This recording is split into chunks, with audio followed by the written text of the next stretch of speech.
নেছারাবাদে গভীর রাতে সংঘবদ্ধ ডাকাত দলের হামলা, অল্পের জন্য রক্ষা পেল ব্যবসায়ীরা। সন্ধ্যা টিভির প্রতিবেদনে দেখুন বিস্তারিত। সাথে আছি আমি কাউসার মাহমুদ।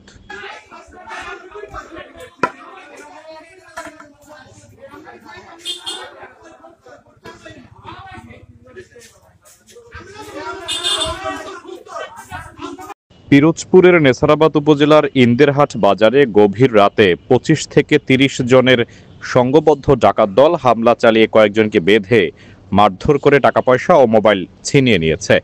মঙ্গলবার 7 অক্টোবর রাত আনুমানিক 2টার দিকে এ ঘটনা ঘটে। স্থানীয় সূত্রে জানা যায়, গভীর রাতে ডাকাত দল বাজারে এসে পাহারাদারদের বেঁধে ফেলে এবং রাস্তায় চলাচলরত কয়েকজন পথচারীর কাছ থেকে মোবাইল ফোন ও নগদ টাকা ছিনিয়ে নেয়। এরপর তারা বাজারের স্বর্ণকারপট্টির মেঘলা জুয়েলার্সের 2টি তালা ভেঙে ডাকাতির চেষ্টা চালায়।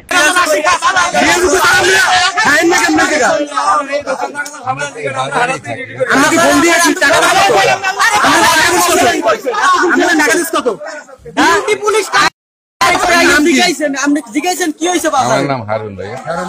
বাজারে জিজ্ঞাসেন কি হইছে কিনা? অবশ্যই আমরা ওই জায়গায় জিজ্ঞাসা এদিকেই দেখবেন না। আমরা এখন কই 1 ঘন্টা পরে আইছেন, ঘটনা ঘটার 1 ঘন্টা পরে আইছেন, 1 ঘন্টা পরে আইছেন, 1 ঘন্টা পরে আইছেন। 1 ঘন্টা পরে কি লিখেছেন? 1 ঘন্টা আছে আমাদের স্যারের কাছে জিজ্ঞাসা কোন স্যার তো পলাইছে, স্যার তো পলাইছে।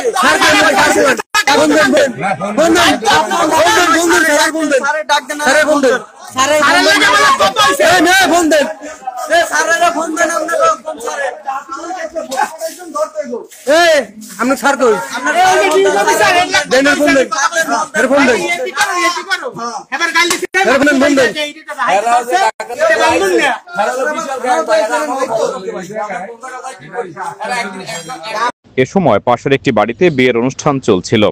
ডাকাত দলের উপস্থিতি টের পেয়ে স্থানীয়রা হইচই শুরু করেন। পরিস্থিতি খারাপ বুঝে ডাকাতরা একটি পাওয়ারফুল ইঞ্জিন চালিত ট্রলারে করে সন্ধ্যা নদী হয়ে পাশের বানারীপাড়া উপজেলার দিকে পালিয়ে যায়। বাজার কমিটির সভাপতি ও সোহাগদল ইউনিয়ন পরিষদের চেয়ারম্যান মোহাম্মদ আব্দুর রশিদ বলেন, ডাকাত দল অস্ত্র নিয়ে এসেছিল। তারা পাহারাদারদের বেঁধে ফেলে এবং পথচারীদের কাছ থেকে টাকা পয়সা কেড়ে নেয়। পরে বাজারে 2টি স্বর্ণকারপট্টির 2টি দোকানের তালা ভেঙে ডাকাতির চেষ্টা চালায়। এ সময় স্থানীয়দের ডাক চিৎকার দিলে ডাকাত দল পালিয়ে যায়। অল্পের জন্য বড় ধরনের ক্ষতি থেকে বেঁচে গেছেন ব্যবসায়ীরা।